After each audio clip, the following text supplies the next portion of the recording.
السلام عليكم البنات، رجعت لكم في فيديو جديد. وصفة اليوم ان شاء الله راح تكون وصفة هذا السيجار بالديول محشيين بالكريمة والكراميل. قرف قرف بنان، واحد البنة واحد القرمشة، ما شاء الله. يعني صراحة من ألذ المعسلات اللي صنعتهم، وما فيهمش يعني بزاف العسل، هما مزيج بين التحلية والمعسلات. شوفوا شكلهم كيفاه مميز، روعة روعة. انا ضفت لهم هذيك الاضافة تاع الشوكولا، نتوما تقدروا تستغناو عليها. شوفوا هنا الشكل النهائي كيفاه، بزاف ساهلين وبنان ومميزين جدا جدا.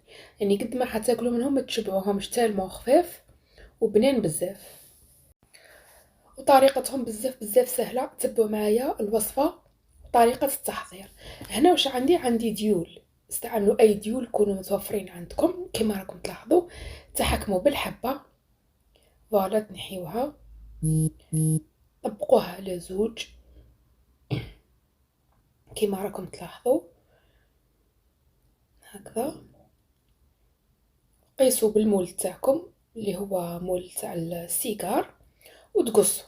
نحيو هذوك الحواف اللي يجيو دائريين، وتزيدوا تقصوا الحبه تاعكم منا على النص. تحبوا تستعملوا الموس يجيكم اسهل، انا حتى نخلصت به تولات باللي كون بالموس راح تجيني اسهل، مي معليش. فوالا هاي لكم الطريقه. اللي تحب تستعمل الموس تعاود تحل الحبه تاعها طول وتقسمها على زوج بالموس. انا بقيت ندير بالمقص فقط هكذا. كل حبه سيجار تدلينا حبه ديول. هنا تجيبوا مول السيجار تاعكم وتحكموا هذوك الديول اللي قصيناهم وتجيو تدوروا عليهم. كتعودوا تدوروا حاولوا تشبحوهم، ما تخليوهمش مرخوفين، لازم يكونوا مشبوحين. فوالا كما راكم تلاحظوا بهذه الطريقه بزاف سهله. وتجيو تنحيو هذاك الزائد.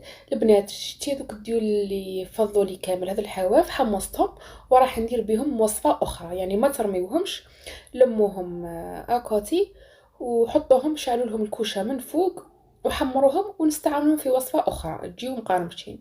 هنا راني ندير معكم حبه اخرى، بالك كاين اللي ما فهمتش والله.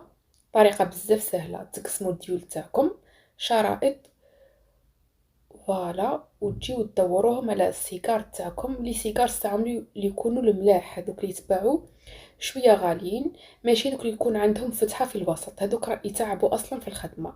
بغض النظر على الحلوى وين هي، هذه ولا الصابلي ولا اي وحده، يتعبوا في الخدمه. هنا خدمتهم كامل، حطيتهم بجيه ونجي نخدم الكريمه تاعي باه تبرد لي. هي نورمالمون نبدا بها. عندي ملعقه لافاني، كاس حليب، زوج ملاعق نشا بومبي يكونوا بزاف مليانين، ونحتاجو زوج مغارف سكر. هاد الكريمه ماهيش خلاص حلوه، باه ديروا في بالكم اللي يحب الحلاوه يزيد الحلاوه. انا بما انه من فوق راح ندير شوكولا والعسل نقصت. هنا راح نزيد ملعقه من مارغرين ديما، راح تعطينا بنه تاع الزبده، وراح تعطينا القوام الخفيف، وراح تخلي لنا الكريمه تاعنا كريميه. فوالا نديرو ملعقه مارغرين ديما. تحبوا ديروها دوكا مع الاول ولا ديروها من بعد كي طيب لكم الكريمه تاعكم، يعني نفس النتيجه كيما راكم تلاحظوا نديروها.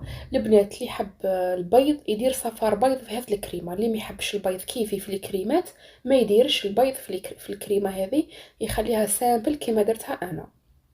تخلطوا المكونات مليح بارد في بارد، وتحطوهم على النار مع التحريك المستمر. كي طابت لي الكريمه تاعي نجي نضيف لها علبه ياغورت بذوق الكراميل. استعملوا ياغورت ولا فلون ولا كيما تحبوا، قصدي فلون على شكل ياغورت. نخلطوا هاد المكونات مليح مع بعضهم حتى ينسجموا لنا كيما راكم تلاحظوا. اللي تحب دير عطر الكراميل دير، انا ما درتش، درت لافاني احسن بالنسبه لي في الذوق. لافاني تجي احسن. هنا تكسرت لي معليش. هنا تجيبوا فيلم اليمونتير ولا بلاستيك وتحطوه اون كونتاكت فوق الكريمه تاعكم، تحطوها تبرد بجيه. هنا حطيت الزيت تاعي يسخن وجبت لي سيجار تاوعي وبديت نقلي فيهم. النار تكون متوسطه، ماشي ناقصه بزاف وماشي زايده بزاف. تبقاو تقليو فيهم بالحبه بالحبه كيما راكم تلاحظوا ولا بالدفعه. فوالا انا حطيتهم كامل في المقله وخليتهم يتقلاو. نقلي ونقلب ونشوف اسكو حمارولي ولا لا. بقيت نقلب بشوي بشوي فوالا كيما راكم تلاحظوا حتى نحمارولي، ما يديوليش اللقط بزاف، ما تخافوش.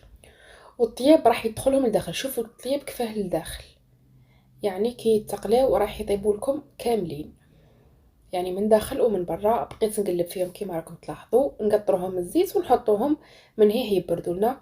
كي يبردوا لنا شوي نبداو نديموليو فيهم.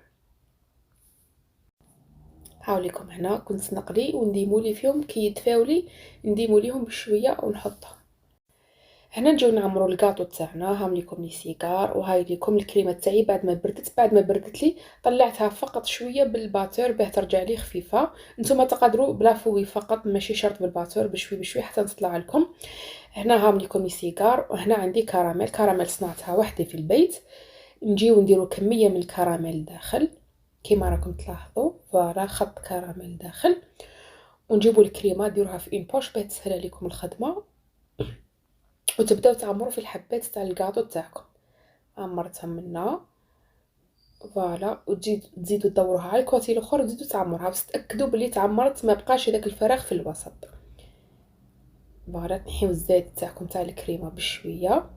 الكريمه تقدروا تزيدوا لها كاس مكسرات، انا خليتها سامبل، نتوما تقدروا ديروا لها كاس مكسرات، لكم الاختيار.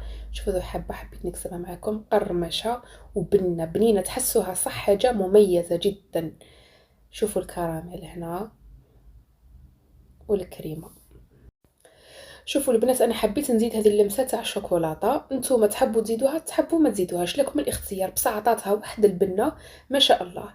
نتوما اذا حبيتوا تخليوهم سامبل وتعسلوهم فقط، تعسلوهم كيما راهم هكذا وعسلوهم، ولا تقدروا تعسلوهم قبل ما تحشيوهم وتخليوهم يكطروا ومن بعد باه تحشيوهم. والله ديروا كيما درت انا، نصف درتو شوكولا ونصف الحبه الاخرى عسلتها. نتوما لكم الاختيار، انا عجبتني بهذه الطريقه. اللي ما يحب الشوكولا ولا عنده حساسيه من الشوكولا يستغنى عليها ويعسل الكاطو تاعو ويدير على الحواف شويه مكسرات، راح تجي بزاف بنينه ومميزه ثاني. هنا النصف الاخر قلت لكم جبت عسل عادي وبديت نعسل فيهم، وذريو من فوق شويه بيستاش ولا مكسرات، ولا انا كان عندي كاوكاو يفيلي، درت له شويه كاوكاو يفيلي. نتوما لكم الاختيار، تحبوا حتى تخليوه سامبل راح يبقى بزاف باهي وبنين ومميز. واللي تحب دير هذه الوصفه تقلي لي سيكار تاعها وما تحشيهمش حتى حوالي 5 ساعات او 6 قبل التقديم، هكذا باه يبقاو لها مقارمشين. فوالا هاي لكم النتيجه النهائيه، سيكار محشي بالكريمه والكراميل بزاف بنان. ان شاء الله تكون عجبتكم الوصفه وجاتكم سهله، صراحه من اسهل واسرع الحلويات، بنينه مقارمشه جدا مميزه. نتمنى تكون عجبتكم، واللي جربتها تخلي لي رايها فيها وتخلي لي تصاور، يعني بعد ما تصورهم تبعثهم لي في انستغرام ولا تحطهم في جروبي كويزين بلتي سوسن. تهلاو في رواحكم.